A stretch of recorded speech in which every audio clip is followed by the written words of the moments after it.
Hey everybody, what is going on? Hexlex here. I got another Pokemon Pocket video for you. This time coming at you with Venusaur EX, my latest and maybe new favorite deck. I actually have a ton of fun playing this deck.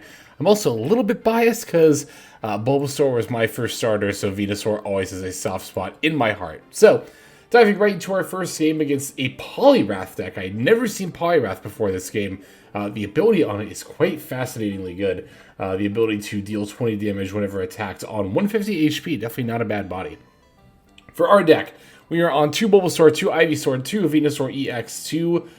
Oh gosh, Petlil? I can never remember exactly what the Pokemon's name is. 2 Lilligant, 2 Pokeball, 2 X-Speed, 2 Professor Oak, 2 Erica, and then 2 Sabrina. So this is another kind of one of those somewhat similar to Dragonite sort of stall and setup kind of decks. But Lilligant is here to not only help stall while we set up the Venusaur, but also help set up the Venusaur, because Lilligant's attack lets you attach a grass energy to one of your bench Pokemon. So the synergy here is inherently obvious, right? We use Lilligant to set up the Venusaur, and then we are good to go.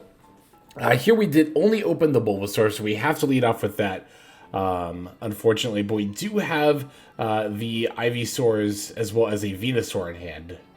And the Professor's Research was going to find a Lilligant and a Sabrina. So, interesting start. Our opponent's got a Farfetch'd, which is capable of dealing a pretty scary amount of damage. If we don't draw another basic, this could potentially... Well, we'll evolve the Ivysaur before this happens, but I was going to say potentially two-shot the Bulbasaur. Yeah, so Venusaur EX is a pretty good Pokemon. It's got 190 HP, which I think is the highest in the game. I don't think anything has 200 HP yet. And it can heal itself with its second attack, which deals 100 damage and heals for 30, but requires 4 energy. Hence the Lilligant used to set up the Venusaur here. You'll notice we're not on Potion, we have Erica instead, which is a supporter that can heal 50 HP from a grass Pokemon. So between Erica and Venusaur's own self-heal, it is a very sturdy Pokemon. I've seen people lean really far into the heal aspect of the deck and also play Potions and sometimes even Butterfree on top of that. I think that's all unnecessary, but... Well, not all, because within the Butterfree line there is Caterpie. Caterpie has the ability to search for a random grass Pokemon, which is actually not bad in this deck. There's a couple of different ways you can play Venusaur.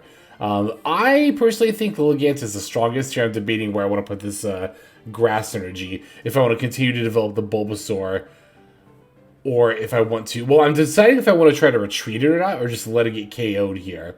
Right, because I do have the Lilligant. I ultimately decided to throw in... an Ivysaur on top, which was, I don't know.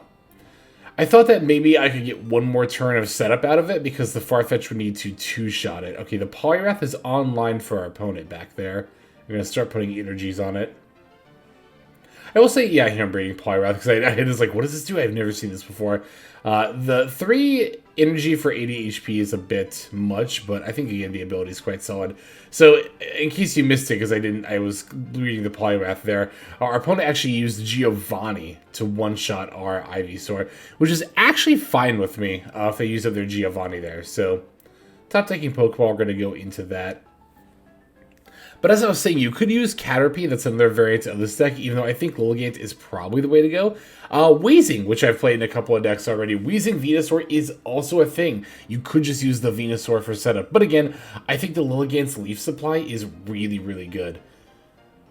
I'd also be eager to try it out with potentially some other grass strategies. But the thing is, Venusaur is kind of the only big grass Pokemon that takes a ton of setup. Because Exeggutor EX, which you could also pair with Venusaur if you wanted to, you know, that only attacks for 1 energy. That's kind of one of the big things. That's the big selling point of Exeggutor EX, right? That's one of the reasons why it pairs well as a staller with the Venusaur EX. But... yeah, once the Venusaur is online, it's I mean, like any other big stage 2 Pokemon with a huge attack, it's kind of hard to out. I think of this as a more consistent version of the Dragonite Wheezing deck, to be honest with you. I really do. That's how I view this deck. More consistent, not only in that it's easier to get your energy online, 1, because you only have 1 type, 2, because of Lilligant, but also You know, Draco Meteor is a great attack, but you really, at the end of the day, it is random. You cannot decide where the damage goes. So being able to do that with Venusaur, and being able to heal, I mean, dealing 100 and healing 30 is pretty good in this game, so. Alright, the Venusaur is more or less fully set up. During the next turn, we can put the 4th energy on. Got a full HP Lilligant as the Poliwrath is coming out. I'm feeling pretty good about our current board state right now. Alright, so opponent's going to Pokeball for a basic. And they're going to put down a Star Use. They're probably on Starmie EX. Then they're going to put the 3rd energy on Poliwrath and hit in with the Mega Punch. You can probably already see, based on what's in my hand, what I'm thinking about doing for my next move here. Because I have 1 point. My opponent and I each have 1 point, right? So the Poliwrath is actually not an EX Pokemon, which is kind of wild when you think about it, based on its ability and HP. But so knocking it out's only going to give you 1 point. I still need a 3rd point to close out the game. So I see an opportunity here. I'm going to take it. Not only do I get to pull in the Staryu and KO it with the Leaf Supply, because it's got 50 HP and that's how much Leaf Supply does, but I can even continue to further set up the 2nd Lilligant on my bench. It's not going to really matter, though, that Lilligant, because my opponent already has a point, and I'm already about to swap in the Venusaur anyway, so, like, if this Venusaur gets KO'd...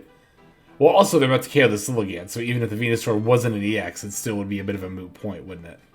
I mean, it's better to have it and not need it, though. Of course. Always is. Alright, let's let them Mega Punch the Lilligant. And, I mean, at this point, my victory is pretty much assured with the Venusaur, right? Because I'm going to attack for 100. They deal 20 with the counter attack. That puts me down to 170. Mega Punch puts me down to 90. And then the counter attack puts me down to 70. There's no way they could ever threaten enough damage to actually KO the Venusaur. There's not very many Pokemon that can, honestly. There's, I guess Dragonite could dump all 200 on Venusaur if it's your only Pokemon.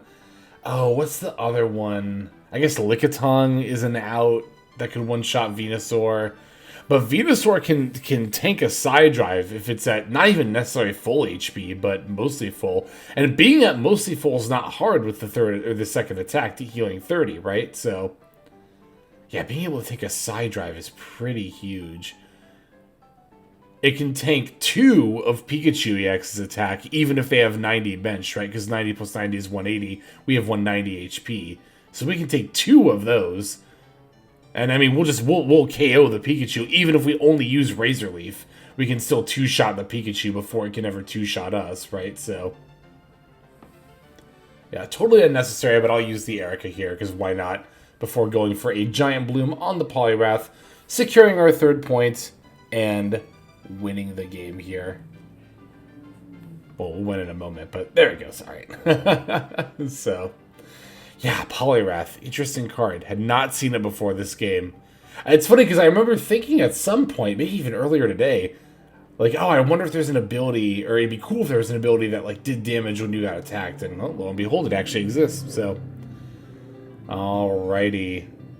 Of course, going to give our opponent a thanks before we end off and dive into our next game here. Well, momentarily. I should have made the cut a little bit after that, or a little bit sooner than that. There it is. All right. Okay, next up, we're going to be facing off against Marowak EX. We do have the type advantage here. Marowak EX also being the last deck that we covered. So if you are interested, feel free to go ahead and check out the channel. This is my 4th deck profile at this point. I've also showed off Arbok Weezing, Weezing Dragonite, and Marowak EX with Sandslash. So definitely, if you're interested in some more Pokemon Pocket gameplay and deck profiles, would recommend checking those videos out. Alright, once again, only opening the Bulbasaur here. Our opponent's opening Cubone, so we immediately know what's up. Gonna go first here. Got a Pokeball and a Professor's Research. Of course, we want a Pokeball before the Professor's Research. That way we're deck fitting before we draw. Got a Petlil. I can never... That's one of those Pokemon. Petilil? I can never remember exactly what the name is for some reason. It's just, it's I don't know. It's been around forever, too. It's a Gen 5 Pokemon? Yeah, it's gotta be Gen 5, right? Might be Gen 6. I will say, I don't know. I guess the Lilligant looks pretty cool with the flower on its head. I was about to call Lilligant that line pretty forgettable. I don't know. It does, at the end of the day, kind of feel like just another grass type. I won't lie. I really won't. It's not awful design. It's just like, meh.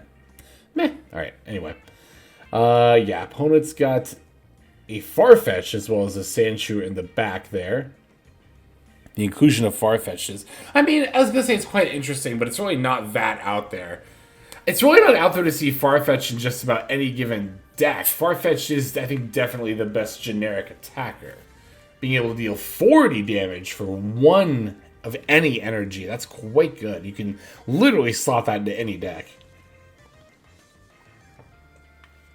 So if you're ever short an attacker for a deck, I might actually be putting Farfetch in my next deck that I'm thinking about showing on the channel. Still gotta figure out how I want to build that deck. It's not a very commonly seen one, but I think it's interesting all the same. Anyway. Yeah, I decided to retreat the Bulbasaur and develop the Petlil here, even though I don't have the Lilligant. So that's my biggest hurdle right now, is I don't have access to Lilligant. Oh, if I had a Lilligant, if I top decked Lilligant here, all my problems would be solved in this game. I could one-shot the Farfetch'd.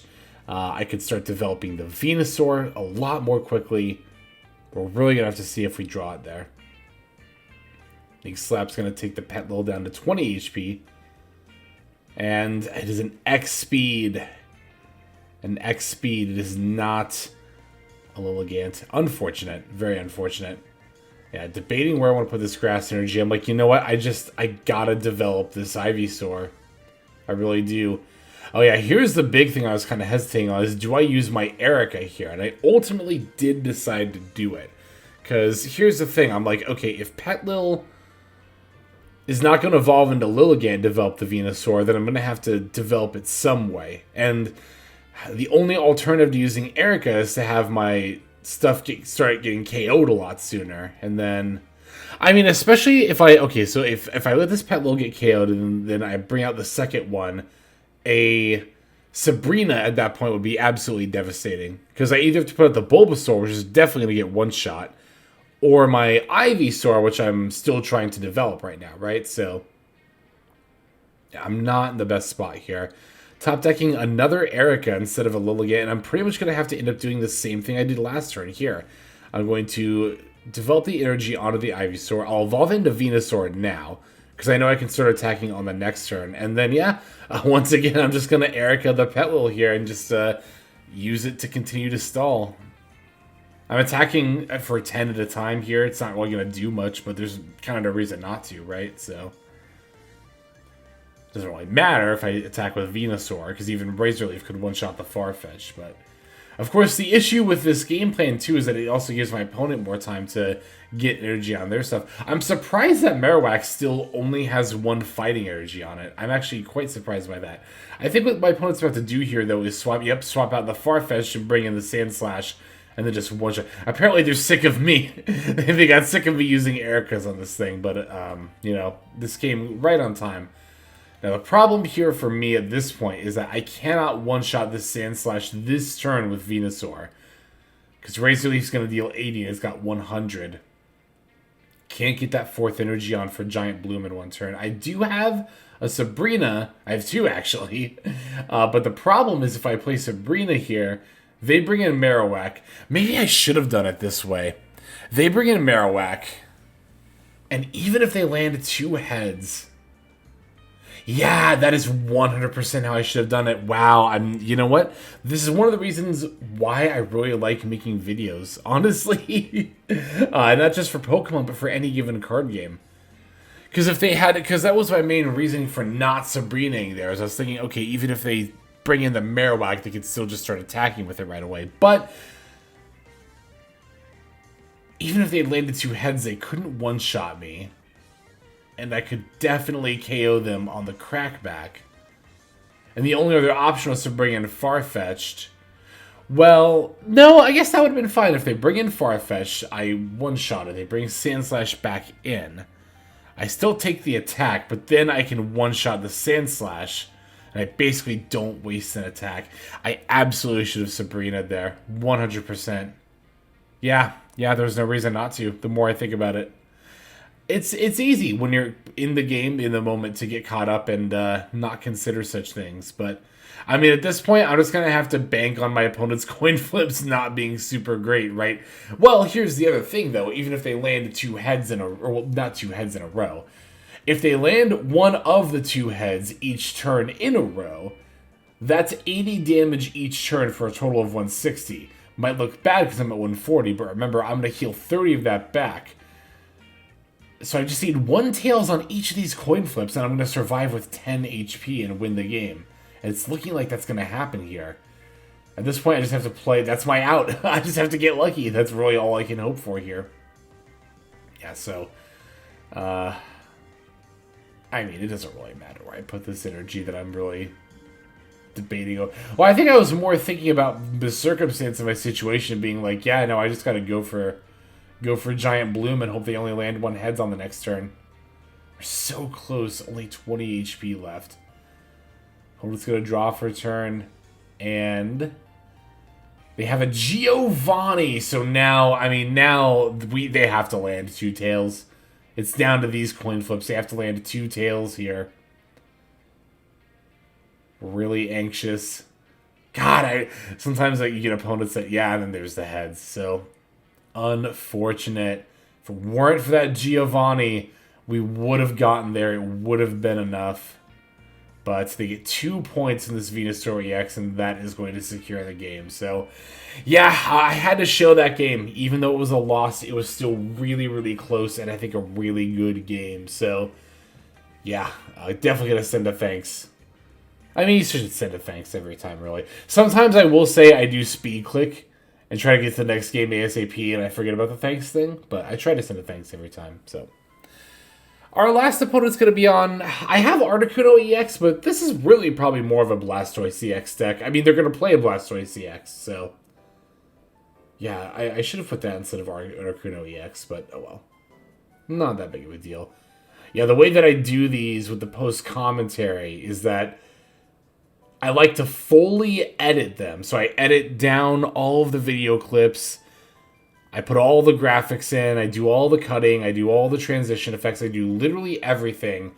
And then I just watch the final cut in my editing software. And, yeah, that's how I commentate over it. So... alright, opponent's going to lead with a Misty here. Thankfully, thank God it landed tails on the first flip.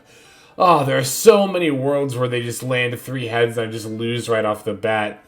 I've yet to encounter a Nightmare Misty scenario. I've seen the memes. I have. I've even seen that screenshot of, what was it, 51 heads? It's insane. But I don't think I've encountered a Misty that's put on more than 2 energy yet. So I must be pretty lucky in that regard. Maybe. Is that true? I was going to ask if I've encountered a Moltres that's put on 3 energy. I actually don't know if that's true. Anyway. Our opponent's choosing to develop the Squirtle instead of the active Articuno EX. So, I mean, the Squirtles alone do tell you that it's a Blastoise EX deck, but... their hand, I mean, for them to put the energy on this early, I have to assume their hand is, like, literally War Turtle Blastoise right now. And, unfortunately, we do not play red card in this deck, so...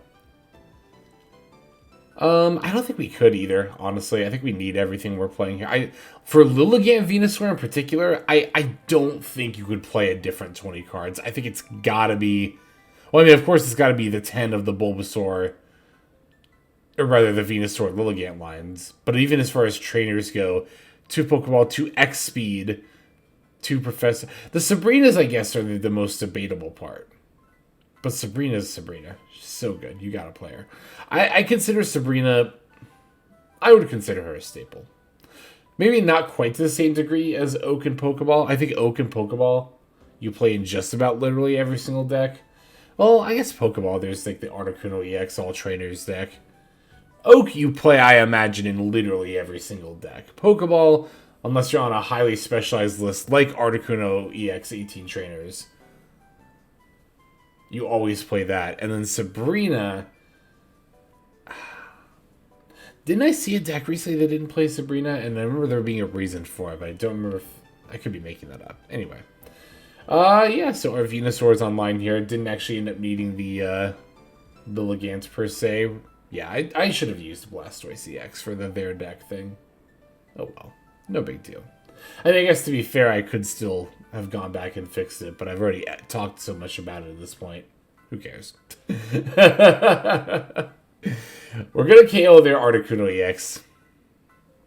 And, I mean, at this point, our path to victory is extremely clear. They're going to put out their Blastoise. We have a Sabrina. We can one-shot anything that's on their bench right now. So, with the Giant Bloom. And we will do just that on the follow-up turn. A Blastoise is a pretty scary Pokemon with the Hydro Blast. I mean, even 100 for 3 energy is already pretty good with the potential to deal... is that the other thing I was trying to think of that can deal 200? Is it 100 plus other... No, it's 100 plus 60, isn't it? I don't know. Anyway. Yeah, we got the Sabrina here. Doesn't matter what they pull out. It's the Articuno. We can still one-shot that with the Giant Bloom. And, that is going to secure us the game. I guess I put Articuno because I remember this game most by knocking out Articunos. That's how I got my victory here. That's probably why I thought of this as an Articuno deck, so... There we have it. That is going to be our deck profile for Venusaur EX. Thank you so very much for watching. I super duper appreciate it. Like I said, if you're interested in more, check them out on the channel and subscribe for more Pokemon Pocket gameplay. But this is Hexlex. I'm going to be signing out for now and also hoping that you have a fantastic day.